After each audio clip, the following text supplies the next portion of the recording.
I really don't mind hitting the church on a bike, walk to work, walk home. I love that. I feel like I'm in Molokai. Actually, it's called Molokai. I gotta stop doing that. The locals are like, man, you gotta look up the words, man, what they mean. Kai versus Kai. You know what I mean? Everything is unique. I love this beautiful Hawaiian language, man. I gotta study my own Takamona language. You know? So they had a big function last night over here. You know?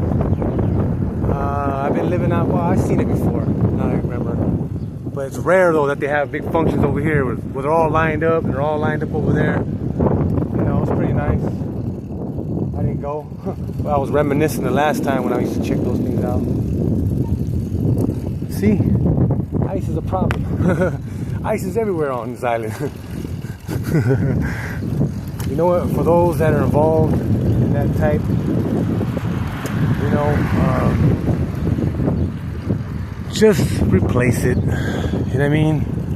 Replace it with liberation. Free yourself. You know, everyone's gonna free themselves in their own genuine way, you know. But tough love is all in the Bible, man. All of wisdom. Apply it, value it. Look into what can make your life efficient, and watch. You're gonna start seeing how committed you want to be to the will of God. You know what I mean? It's miraculous. You know, it's concrete. It's validated. It's, you know, and you can't be concerned about what entire groups are doing within. You know, you may not understand the full process. You might hear gossip online saying this church is doing this church is doing that. How do you know if you don't go? But you gotta read your Bible. Then it'll see, it'll show you, it'll make your mind be brilliant to not be of division, but of to be aware of what's being practiced and applied.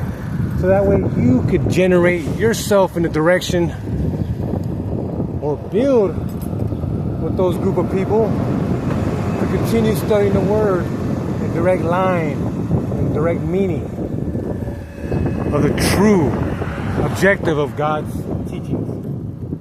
You know? Say if I was to go ahead and do this. I go see something wrong at work. You know? And I don't friend the guy. I don't embrace the guy privately. But I go ahead and call him out. You know? That was wrong already. You know? Speak your situation privately. Why? Because you're giving respect to the person as a person of friendship. Because I am not no position of authority. All authority and judgment is reserved for God. Why is he saying that? Because he don't want people rolling around dividing themselves from people because they're doing wrong. Because no one's perfect. But we must embrace. You know? So that way, when we're crying out for help, doing things wrong, another person may come and say, hey, what's going on? How you doing, man? Give me a hug, bro. Shake my hand. What's your name? I'm not coming at you like, hey, what's up? What you doing over here? Total different reaction. You know? So the wisdom in all that is like, God is saying, hey, man, reserve the judgment and accountability to me, and you go and spread my message, spread the love, and spread the wisdom, and share with the people. You're going to see some crazy things that's going to shock you.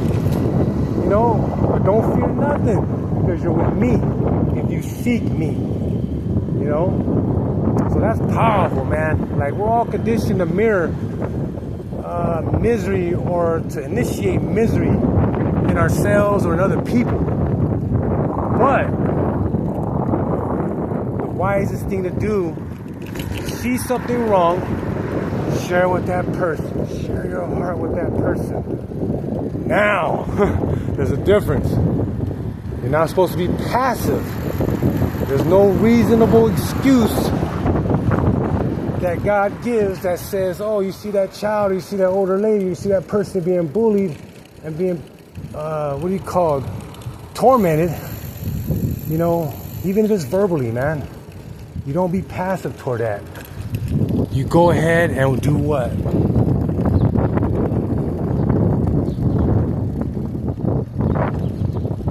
You get involved in a selfless direction. You're not there to punish a person, but you can defend other people. But once the person is no longer defending himself or no longer striking you, you do not continue to strike that person if you have to. You know, again, babies getting hurt, attack the situation to stop it. You know, but once they are no longer striking you and you continue to strike them, you will be the oppressor. You know, that's when you fall out of the direction. You know, but nah, you're supposed to protect the people. You're supposed to, you know, stand by and give support and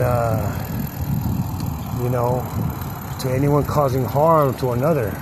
But it doesn't mean you go in there and just straight brutally destroy the situation physically or verbally.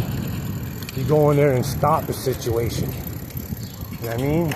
And you use the resources that will help you, such as God, your heart. And then if you have to, you know what I mean? Of course, you got to follow a situation where police may have to be involved and things like that, but you can make all these people self-snitch on themselves. I mean, you're not here to be a rat. You know, you're here to allow them to confess. You know what I mean? Through God. You know, that's what's so powerful, man. All the gangsters need to look at it like this. Like, hey, bro, why be a rat? You know what I mean? You're going to self-correct and self-snitch on yourself. I'm just here. You know what I mean? And that's powerful, bro. That's powerful. You can apply that in the street. You can apply that everywhere and you'll be honorable. You know what I mean? That's what God is talking about.